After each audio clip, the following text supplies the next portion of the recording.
Hello everyone, thanks again for checking out my channel. I'm going to be taking a look at the Yashica Mat 124G film camera square format today. It takes 120 film, medium format.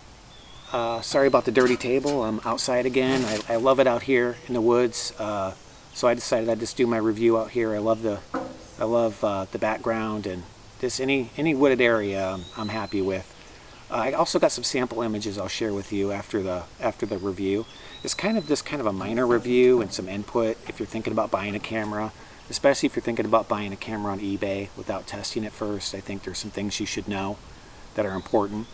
And that's about it. Let's get into it and let's take a closer look at this camera. And once again, thanks for watching.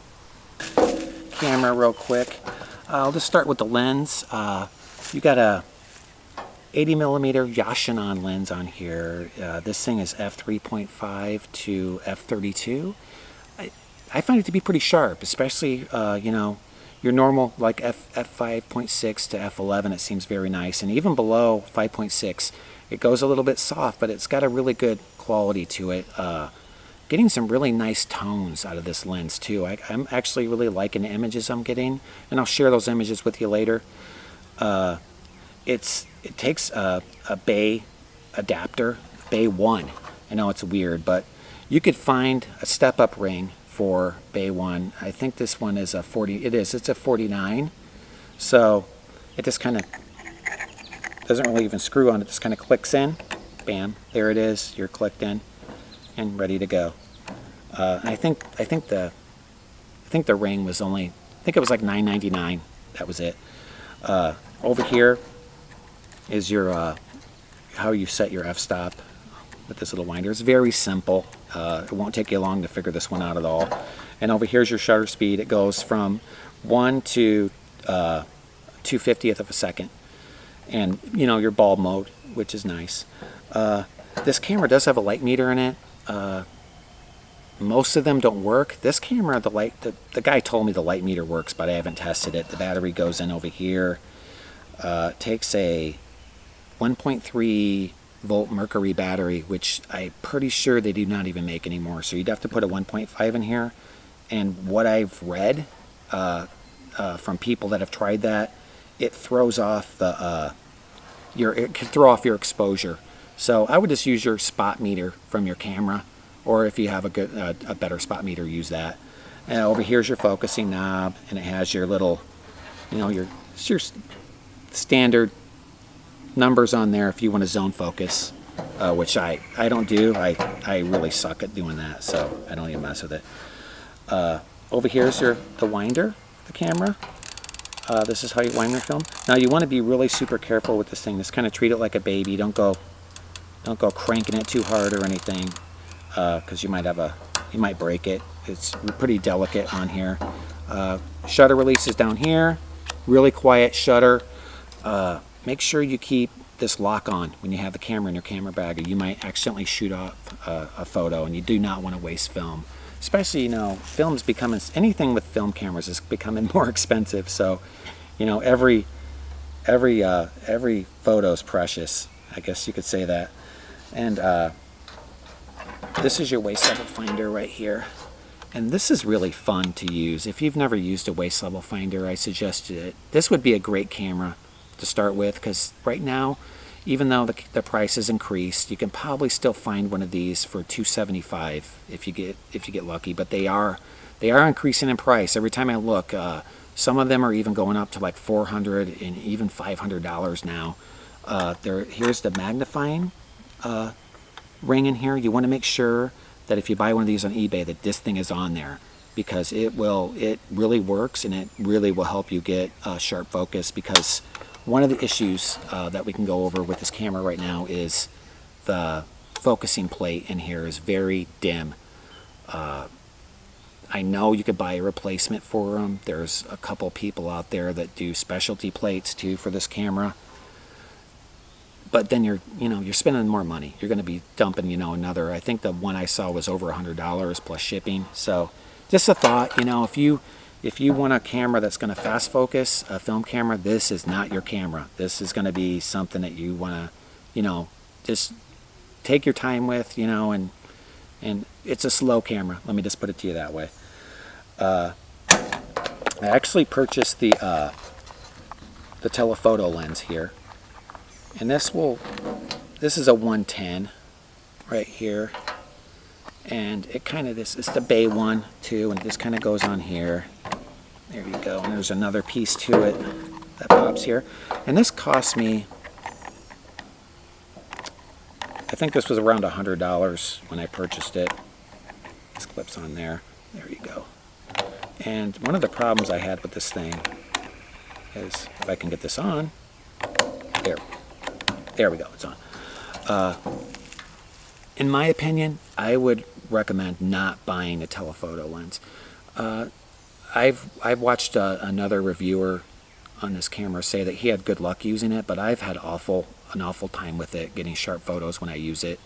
Maybe it's my age and my eyes, I'm not sure, but I've read also that you should use it at f11, and I don't like any kind of restriction like that. That's pretty restrictive to say, oh, you need to shoot this thing at f11 to get good photos.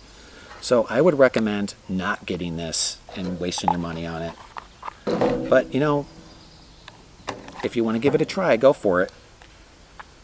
Okay, let me get that set over here. And this is another issue I had with my camera. This camera opens from the bottom here, and I think that, man, like freaking Bigfoot owned this camera before me because it is really tight. I actually have a gripper in my camera bag that I use to open it. Let me get it open for you. It's tough to get open. Now, not all these cameras are like this. This is mine, unfortunately. Your film goes down here, your new roll of film.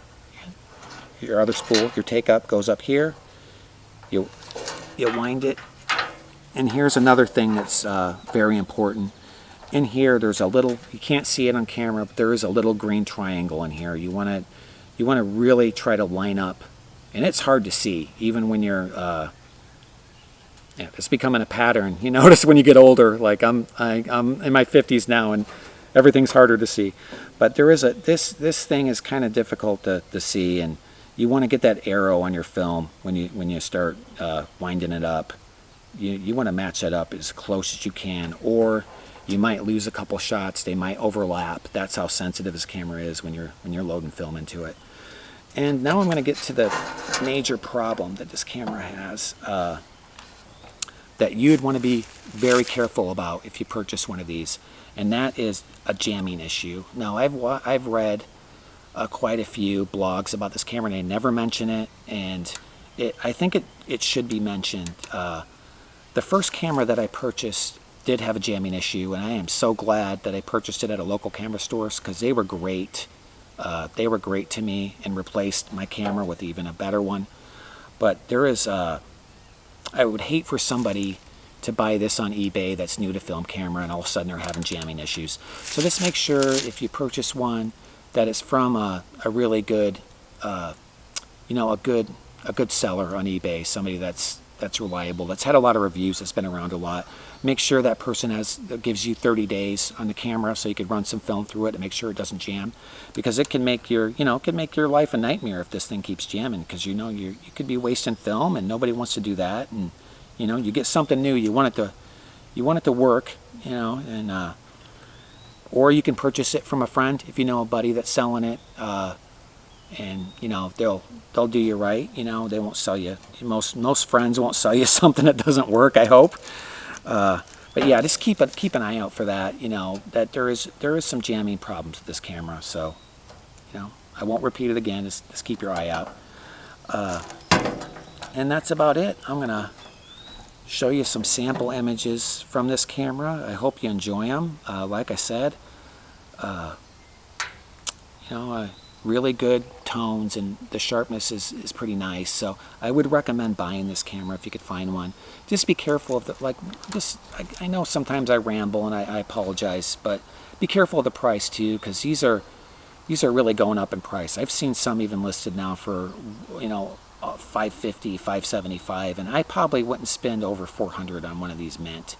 If that's just my opinion.